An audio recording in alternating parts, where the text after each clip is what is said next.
প্রীতির আগুন জ্বলে অন্তরে অন্তরে, বাঁচিতে পারি না আমি তোমারই বিরহে, তোমারই বিরহে। প্রীতির আগুন জ্বলে অন্তরে অন্তরে।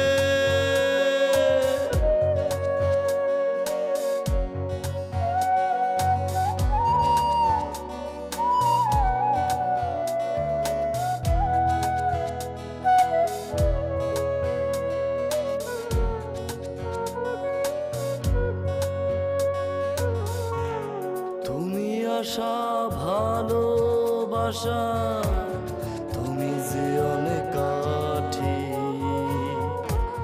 তুমি চন্দ্র তুমি সূর্য, অন্ধার ঘরের বাতি।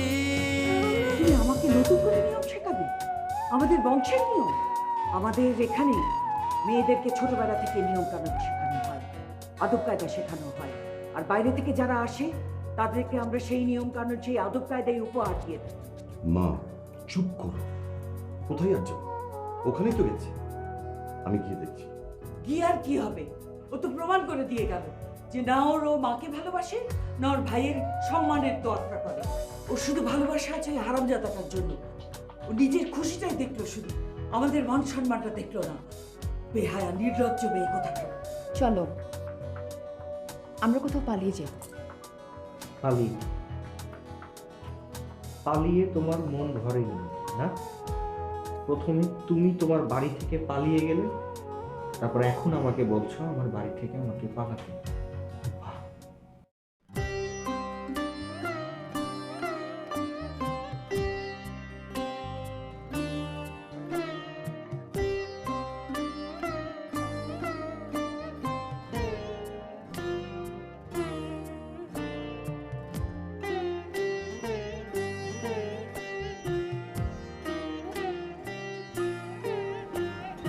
আম্মা আসেন, নাস্তা করবেন। আমি আপনাকে জিজ্ঞেস না করেই নাস্তা বানিয়ে ফেলেছি। আমি জানি আপনি অনেক নিয়ম ফলো করেন, কিন্তু কিছু করার নেই। আমি নিয়ম অনুযায়ী আপনাকে প্রথমে মিষ্টি বানানো উচিত ছিল, কিন্তু কি করব বলুন, ক্ষুধা আসলে বড়ই স্বার্থপর। আসেন না আম্মা, আমি পরোটা আর ডিম ভাজি করেছি। আমি তো ভেবেছিলাম আম্মার মতো তোমারও ক্ষুধা তৃষ্ণা সব নাই হয়ে গেছে, এটা হওয়াটাই স্বাভাবিক। কিন্তু আমি যেটা ধারণা করেছিলাম তার থেকেও তুমি নির্দয়।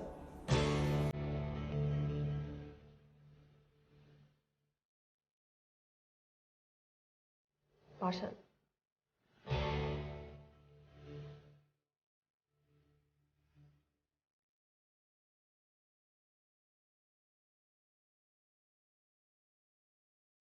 গতকালকে পর্যন্ত স্রষ্টার উপর আমার বিশ্বাস ছিল না, কিন্তু আজকে এসে গেছে। উনি কিভাবে ন্যায় বিচার করে সেটা দেখলাম। যাক, তোমার বিশ্বাস তো ফিরে আসলো। হ্যাঁ, দেখলাম তার মারের কোনো শব্দ হয় না। তোমার লজ্জা লাগছে না আমাকে বাড়ি থেকে চলে যেতে বলছো? হ্যাঁ, লজ্জা লাগছে, ভীষণ লজ্জা লাগছে। আর লজ্জা লাগছে বলেই কাল রাতে তোমাকে আমি বাড়ি থেকে চলে যেতে বলতে পারিনি।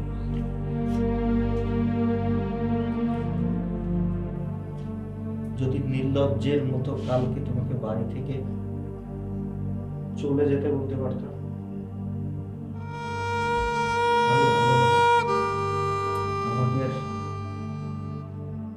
আমাকে আর শাস্তি পেতে হবে। তুমি এমন ভাবে বলছো যেন আমার এখানে থাকার জন্য তোমার উপর মামলা হবে, গ্রাম পঞ্চায়েত এসে শাস্তি দেবে। ভিতুর ডিম। আরে আমি তোমার বিয়ে করা স্ত্রী, তাও আবার 4 বছরের পুরনো সম্পর্ক আমাদের। হ্যাঁ, এতদিন পর তোমার মনে হলো তোমার সাথে আমার সম্পর্ক আছে। আর তুমি যে দীর্ঘ 2.5 বছর মার বাড়িতে থাকছিলে, তখন মনে পড়েনি? হ্যাঁ, সে কবে থেকেই তো বলছি আমাকে এসে নিয়ে যাও নিয়ে যাও, তুমি তো কথা শোনোনি। আর এখন আমাকেই তোমার কাছে আসতে হলো। এই অসুখটা তোমার গত কয়েকদিন ধরে হয়েছে, তাই না? খুব তো আনন্দে মার বাড়িতে ছিল, তখন মনে পড়েনি আমাদের সম্পর্কের কথা? তুমি যদি একটু আমাকে শক্তভাবে আঁকড়ে ধরতে, কাবু না হতে, আমাকে ছেড়ে চলে না যেতে, তাহলে তো এই পরিস্থিতির সৃষ্টি হতো না। আর আমিও তোমাকে এভাবে ঘর থেকে চলে যেতে বলতে পারতাম না।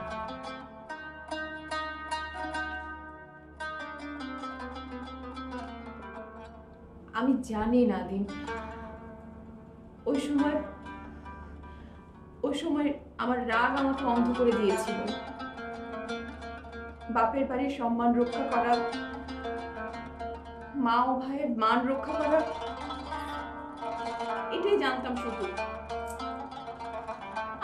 আমি এটা ভুলে গিয়েছিলাম যে মেয়েদের আসল ঘর কোথায়।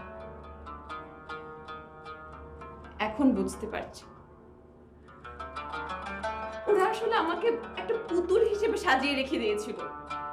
ওরা এটা বোঝেনি যে আমারও একটা ইচ্ছে আছে, আমারও একটা স্বপ্ন আছে।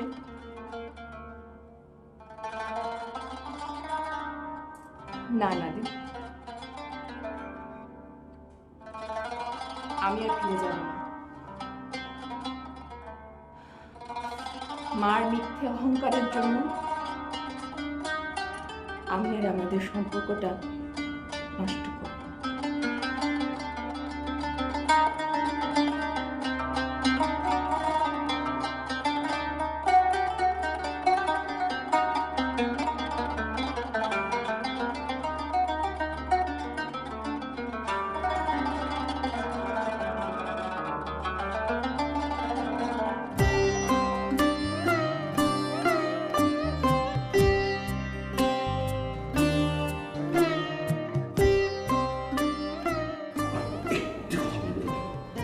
যে বিষয় জানো না, সেই বিষয় নিয়ে কথা বলবো না। হ্যাঁ, আমার বোন পালিয়ে গেছে, স্বামীর কাছে গেছে, আমার আর আমার মায়ের ইচ্ছা মধ্যে গেছে, কিন্তু সে তার স্বামীর কাছে গেছে। বুঝেছ?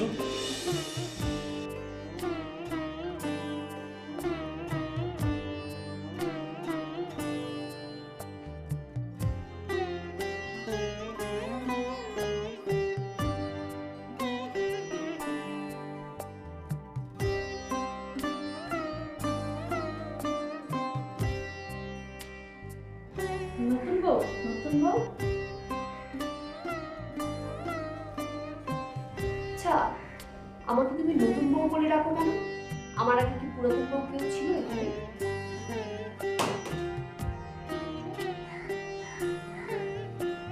না, মানে আমি সেই রাত্রিকাল থেকে এই বাড়িতে আসি, আসতে কারো দেখিনি। আমার জ্ঞান হওয়া পর্যন্ত আমি শুধু আপনারাই দেখছি। বউ হয়ে এখান থেকে কাউকে যেতে দেখেছো? হ্যাঁ, নাজমাকে? কবে বিয়ে হয়েছিল ওর? তাও 4 বছর আগের কথা। তখন আমার বয়স 12 বছর ছিল। না, ভুলে গেছি, আমার মনে হয় 14 বছর বয়স হবে। জানি না, তবে আমার মনে হয় 18 বছর পার করছিলাম। তবে হ্যাঁ, তখন কিন্তু আমি দেখতে অনেক সুন্দর আর সহজ সরল ছিলাম। যত কম বয়সী হোক তোমার, এটা তো নিশ্চয় মনে ছিল। নাজমার বিয়ের পরে কার সাথে কার কি হয়েছিল? কি যে কন্যা আপনি, এই সমস্ত কথা তো মানুষ নতুন বউয়ের কাছে জানতে চায়। আর আপনি তো নিজেই নতুন বউ।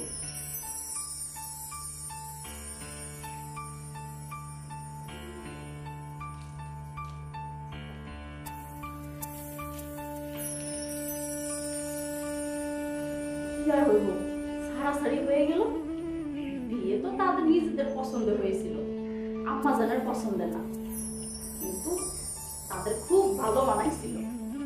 নাদিম ভাই খুব ভালো মানুষ ছিল, আল্লাহ চাইলে এখনো আছে, কিন্তু শাশুড়িটা পছন্দ করে নাই।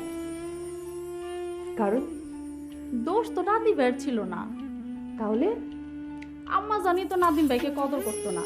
আপনি জানেন আমাদের এইখানে জামাইরে খুব মান্য করা হয়, তার যত দোষ ত্রুটি সব হাসি মুখে মেনে নিতে হয়, কিন্তু আম্মা জানে তা কোনোটাই করে নাই। তার মানে হচ্ছে জামাই আর শাশুড়ির মনে হয় বলতো না, আর মাঝখান থেকে নাজমাকে কষ্ট করতে হতো না। হ্যাঁ, তাও হতে পারে, তবে ঝগড়া নাদিম ভাই ও নাজমাপার মধ্যেই হয়েছিল, যেমনটা হয় স্বামী স্ত্রীর মধ্যে। সেদিনও হয়েছিল বোধহয়, কিন্তু কপাল খারাপ, ঝগড়ার মধ্যে আম্মা জানাই সে হাজির। তারপরে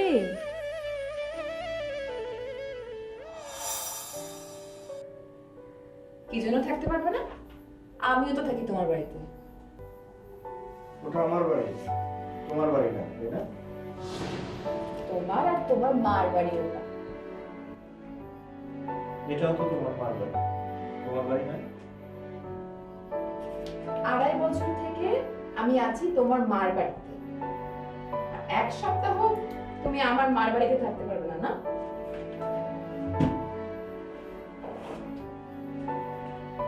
আমি তো ঘর জামাই না।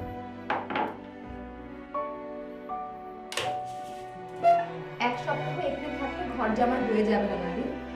হ্যাঁ, ওটাও ঠিক। তুমি 2.5 বছর ধরে ওখানে আছো, অথচ ওটাকে নিজের বাড়ি মনে করতে পারো না। ওটা তোমার শ্বশুর বাড়ি থেকে গেল। বাহ, নাদিম, মেজাজ খারাপ করো না তো। আমাকে এখানে কয়েকটা দিন একটু আমার মতো করে থাকতে দাও। আমি কখন নিষেধ করলাম? তুমি যখনই চাও তখনই আমি এখানে তোমাকে রেখে যাই। আল্লাহর দোহাই লাগে, প্লিজ প্লিজ আমাকে এসবের মধ্যে টেনো না।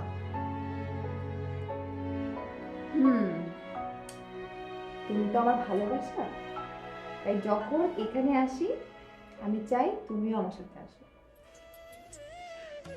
কিন্তু তোমার মার ভালোবাসা আমার পছন্দ না। উনি চাকর বাকরের সামনে আমাকে অপমান করেন। এটা কোনো ব্যাপারই না।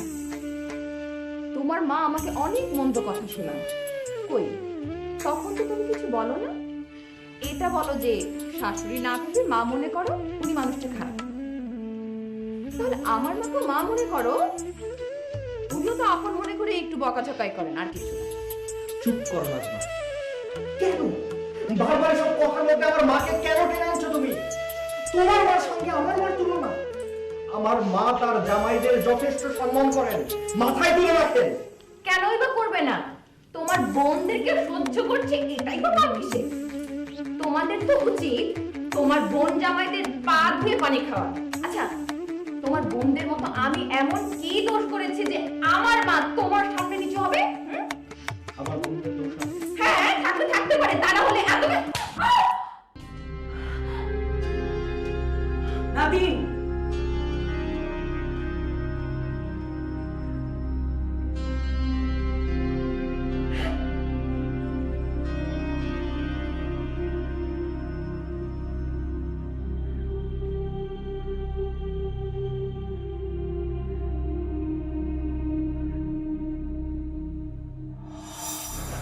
না, আমি আম্মার বাড়িতে যাবো না বলে দিলাম, ব্যাস।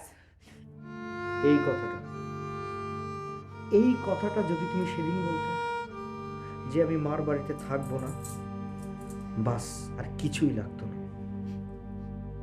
ভুল হয়ে গেছে, এখন বুঝতে পেরেছি অনেক বড় ভুল হয়ে গেছে আমার। মাফ করো আমাকে, মাফ করো।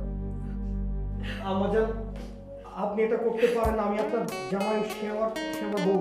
ও আমার মেয়ে, আর আমি তোমার শাশুড়ি, তাহলে আমি তোকে কেন স্যান্ডেল পেটা করতে পারবো না?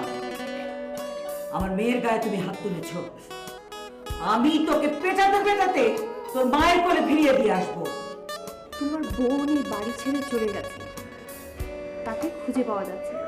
তোমার মা তোমার বোনের শোকে অসুস্থ হয়ে আছে, আর তুমি তোমার বিজয় অনুষ্ঠান করছো। বিজয়? কিসের বিজয়? প্রথমবার কাউকে ভালোবেসে তাকে কাছে পেয়েছি, তাই সব কিছু তোমার জন্য। এই সব কিছুই তোমার জন্য। তুমি অনেক নিষ্ঠুর। সত্যটা বরাবরই নিষ্ঠুর, মিথ্যেটা মায়াময়, রং বেরঙে ঠাসা, জাঁকজমকে মোড়া। এটা কি কাপড় পরেছো তুমি? আজকের দিনে এই রং কেন পরেছো? এটা আমার প্রিয় রং। তোমার মাথা খারাপ হয়ে যায়নি তো? মাও ঠিক বলেছে, বিয়ের পর মেয়েরা ওটাই করে যেটা তো স্বামী পছন্দ করে।